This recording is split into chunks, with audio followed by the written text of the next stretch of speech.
نگراں وزیر اعلیٰ بلوچستان میر علی مردان خان ڈوم کی ایک روزہ دورے پر تربت پہنچ گئے۔ نگراں وزیر اعلیٰ بلوچستان میر علی مردان خان ڈوم کی کو کمشنر مکران ڈویژن سید احمد عمرانی نے تربت واقعے پر امن و امان کی مجموعی صورتحال پر بریفنگ دی۔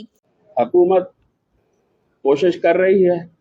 میں صرف ان میں سے ایک اقدام جو میں نے پہلے دن جس کا اپنے ڈی سی صاحب کو اور ہمارے ڈی آئی جی صاحب کو بتایا تھا کہ جو نان لوکل ہمارے مزدور ہیں یا ٹھیکیدار ہیں ان کی رجسٹریشن کی جائے، تاکہ ہمیں پتہ ہونا چاہیے کون سے علاقے میں کتنے مزدور کس ٹھیکیدار کے نیچے کس کے گھر پہ کس پروجیکٹ پہ کام کر رہے ہیں، تاکہ ہمارے لا انفورسمنٹ ایجنسیز کی رسائی ان تک آسان ہو۔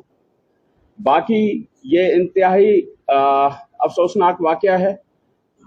ان کا خون، بے گناہ مزدوروں کا خون رائے گاں نہیں جائے گا۔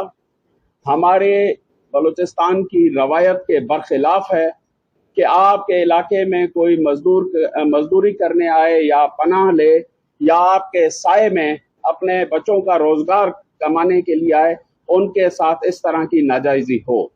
یہ ہماری روایت نہیں ہے۔ نگراں وزیر اعلیٰ بلوچستان میر علی مردان خان ڈومکی نے ہدایت کی کہ ہر صورت ریاست کی رٹ کو قائم رکھنا ہے۔ واقعے کے متاثرین کو مواضع کی جلد ادائیگی یقینی بنائی جائے۔ First news catch Balochistan.